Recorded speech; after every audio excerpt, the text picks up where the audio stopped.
Eu sou Lindomar Wessler Bonetti, sociólogo, possuo doutorado em Sociologia no Canadá e pós-doutorado em Ciências da Educação na Universidade de Friburgo, na Suíça.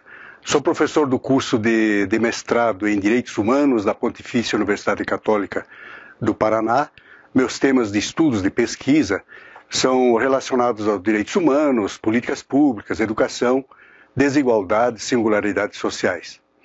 Esta fala é síntese de uma palestra realizada no mês de outubro de 2017 na Escola de Educação em Direitos Humanos, no Seminário Educação em Direitos Humanos para Profissionais da Educação Básica, realizado em parceria entre a Secretaria do Estado de Justiça, Trabalho e Direitos Humanos e a Secretaria do Estado de Educação.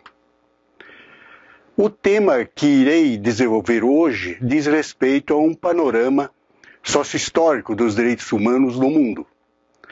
Tenho como objetivo contextualizar historicamente os principais momentos e fatos que registram o advento da busca dos direitos humanos no mundo e quais o significado disto tudo. Eu parto do pressuposto que nada surge por acaso e que toda manifestação histórica em torno da busca dos direitos humanos tem relação com as transformações ou manifestações do mundo social e político daquele momento histórico.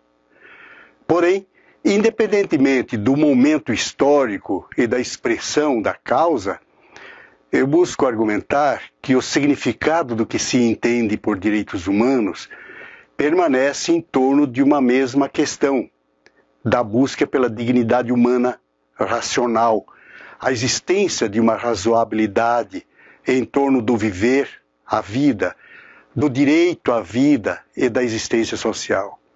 É isto que veremos a seguir. Nesta aula, eu parto do pressuposto que a busca histórica por uma sociedade racional, com foco nos direitos à dignidade humana, passa por três principais etapas. Cada etapa atribui-se um significado novo daquilo que se entende por viver racionalmente, com direito à vida, vivida com dignidade, dependendo do contexto histórico daquele momento. Não prometo relacionar todas as manifestações históricas que ocorreram na busca da institucionalização dos direitos humanos, mas irei focar as que têm maior significado para aquele momento histórico. Entendo que a primeira etapa se deu quando da construção das raízes da modernidade, com a busca de uma sociedade racional em comparação com o sistema feudal, tanto do ponto de vista da ciência quanto do Estado. A segunda, quando da consolidação do modelo capitalista, o advento da técnica e os males provocados pela técnica. E a terceira etapa, em relação aos direitos humanos, na contemporaneidade, o advento da questão das desigualdades e singularidades sociais e as contradições entre as regras sociais e realidade social neste momento histórico. Este é o nosso caminho. Trilharemos em torno desses três momentos de busca pela consolidação da dignidade humana. É importante prestarmos atenção que em cada etapa que iremos relacionar, existem diferenciações em torno das manifestações da busca pela dignidade humana e essas diferenciações podem estar relacionadas ao contexto histórico, social, político daquele momento histórico. É isso. Em relação à primeira etapa, fundamentalmente, esta primeira etapa se dá com a concretização das raízes da modernidade, da busca por uma sociedade moderna. As raízes da modernidade está associada epistemologicamente com a construção de uma sociedade racional, com dois caminhos. Uma em relação à ciência, uma ciência racional moderna, e uma em relação à organização social, o Estado. Ambos buscando a superação do modelo totalitário feudal. Assim, naquele momento histórico, a busca pelos direitos humanos estava associada a uma sociedade, à busca de uma sociedade racional, tipicamente moderna. Isso, naquele momento, já significava um projeto, ou as raízes de um projeto burguês. Uma primeira manifestação na busca por este projeto social já se deu, ainda durante a Idade Média, na Inglaterra, em 1215, com a Carta Magna, ou a Magna Carta, depois de o rei João ter violado a legislação em vigor, assim como hábitos e costumes da época na Inglaterra, foi forçado a assinar a Carta Magna, o que se considera hoje conquistas sociais e direitos humanos, como foi o caso da liberdade da Igreja em relação à interferência do governo, o direito por herdar e possuir propriedades, proteção de excessivos impostos, etc. É importante lembrar que neste momento histórico, o direito à propriedade, os direitos individuais, passa a ter o significado de uma sociedade racional. Este primeiro momento significava a busca da superação do modelo totalitarista feudal. E naquele momento histórico, o direito à propriedade ainda era uma reivindicação de um grupo social, portanto não se tratava ainda de um direito universal, com característica universal, mas esse direito passou a ser universal ao longo da história, como veremos ainda nesta aula. Portanto, a luta por uma sociedade racional e razoável inicia associada a um projeto burguês, mas é especialmente a partir do século XVII que este projeto burguês, que naquele momento histórico teve um significado social muito importante, a superação do modelo feudal, esse projeto passa a se constituir em raiz epistemologicamente da modernidade, tanto do ponto de vista da ciência como do Estado.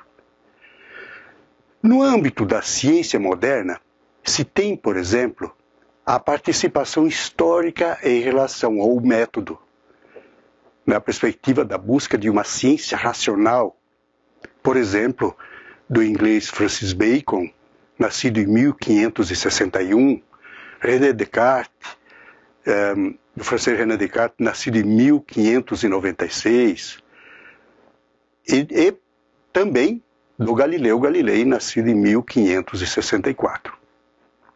Mas, paralelamente às discussões sobre a ciência, a organização social, o modelo do Estado, a gestão racional do Estado, se fazia presente como um direito humano, significando a superação do Estado despotista feudal, aparecendo a discussão do contrato social, especialmente com Thomas Hobbes, nascido em 1588, John Locke, nascido em 1632, e depois, mais tarde, no século XVIII, Jean-Jacques Rousseau, nascido em 1712. Naquele momento histórico, os direitos humanos passaram por uma etapa importante, com o que se passou a chamar de direitos naturais, em estado de natureza, ou o que se falou a teoria do justnaturalismo, como se falou. Pregava-se a existência de normas e direitos universais de justiça, de direito à vida, à liberdade, à dignidade, independentemente do agir e da explicitação da vontade humana ou de qualquer organização social, e, por exemplo, da organização civil. O simples fato da existência humana se constitui a razão de se ter direitos. Cada um destes três pensadores tinham um olhar diferente aos direitos do homem na condição de natureza. O Hobbes, pela necessidade de um Estado forte, o Leviatã, para que as pessoas deveriam entregar suas liberdades individuais para ser administradas. Para Locke, a necessidade de garantir o direito natural de possuir propriedade. Para Rousseau, pela necessidade de proteger as pessoas dos próprios males da propriedade privada e da sociedade civil. Isso significa que, neste período histórico, a busca por uma sociedade racional estava associada a um projeto burguês com ênfase na queda do absolutismo, no pensamento racional científico e da organização social, no direito à propriedade privada e nas liberdades individuais. Uma das mais significativas manifestações desta época foi a Revolução Parlamentar Inglesa.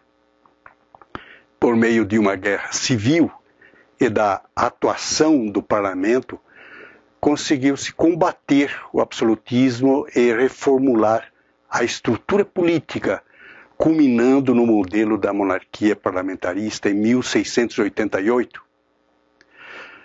Mas certamente é o século XVIII, quando se chega ao ponto mais significativo deste período da busca de uma sociedade racional e burguesa, quando se pode sinalizar vários eventos. Um deles, não na Europa, mas que teve muita influência na Revolução Francesa, diz respeito à Declaração da Independência Americana, 4 de julho de 1776. A declaração unânime dos 13 Estados Unidos da América pela vida, a liberdade e a busca pela felicidade, que para assegurar esses direitos, governos são instituídos entre os homens, mas que qualquer forma de governo não cumprir os seus fins, o povo contava com o direito de alterá-lo ou simplesmente abolir o governo. Em seguida, temos a Revolução Francesa, entre 1789 a 1799, com a ascensão de uma república democrática no lugar da monarquia e aristocracia, com foco na liberdade, na igualdade e na fraternidade. Certamente que o acontecimento mais expressivo deste período se deu com a Declaração dos Direitos do Homem e do Cidadão em 1789. Este foi o documento oficial da Revolução Francesa, definindo os direitos individuais e coletivos como universais. Com o reconhecimento e declarando os direitos do homem e do cidadão, que os homens nascem e permanecem livres e iguais em direitos. Vejam vocês que neste momento histórico, com a Declaração dos Direitos do Homem e do Cidadão, se consolida o caráter de universalidade aos direitos humanos. Se institucionaliza esse caráter de universalidade dos direitos humanos para todas as pessoas, independentemente da nação, cor, sexo, condição social ou física. Trata-se este momento histórico importante por instituir o caráter de universalidade aos direitos à dignidade humana. Com este caráter de universalidade, nasce um debate importante, que a partir daquele momento se fez parte e faz ainda parte como uma das principais buscas de respeito aos direitos humanos, que é a causa feminina. A partir da década de 1790, na França, nasce esse debate com uma questão fundamental. nos direitos dos homens inclui os direitos das mulheres? É uma questão fundamental. Consolida-se assim, no século XVIII, a própria expressão dos direitos humanos.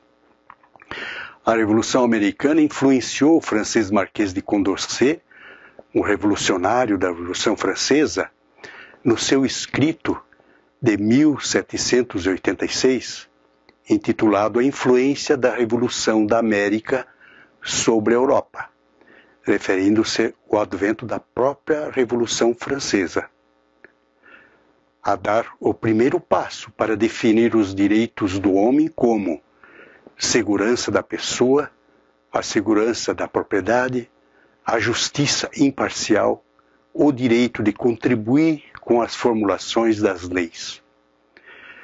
É importante destacar um detalhe importante como resultado do ocorrido no século XVIII, especialmente na França. Consolida-se com a Revolução Francesa o ápice de uma luta histórica de um projeto burguês envolvendo a ação racional em todos os sentidos, ciência, Estado e a maneira de viver e do comportamento humano. Isto é, se até este momento histórico, a busca por uma sociedade racional englobava a ciência e o Estado, a partir de então, inseria-se o comportamento humano como expressão também do ser racional. Institui-se a cultura burguesa como mecanismo de distinção de classe. Institui-se também a forma europeia de viver como uma espécie de modelo civilizatório para o qual todas as sociedades deveriam de ter como parâmetro. Instituiu-se assim o preceito da evolução humana. Foi com esta perspectiva que o francês Marquês de Condorcet, o mesmo que já fizemos referência, escreveu o seu esboço de um quadro histórico do progresso do espírito humano. Na verdade, instituía-se um padrão homogêneo de viver. Mas como fica a ideia da universalidade dos direitos humanos no contexto das diferenças e das desigualdades e singularidades sociais? Esta se constitui uma contradição de toda esta caminhada histórica em torno da conquista dos direitos humanos e sua universalidade, como veremos no nosso último momento dessa aula. Portanto, este foi o primeiro momento histórico de luta pelos direitos humanos, marcadas pela ideia de um projeto burguês com foco na construção de uma sociedade racional, livre do modelo totalitário de organização social, com foco especialmente no direito à propriedade, à livre iniciativa, à vida com dignidade, instituindo-se com isto um pseudo-modelo civilizatório, tendo o advento da técnica como redenção humana. Veremos que a próxima etapa, algo extremamente importante acontece. Vamos ver.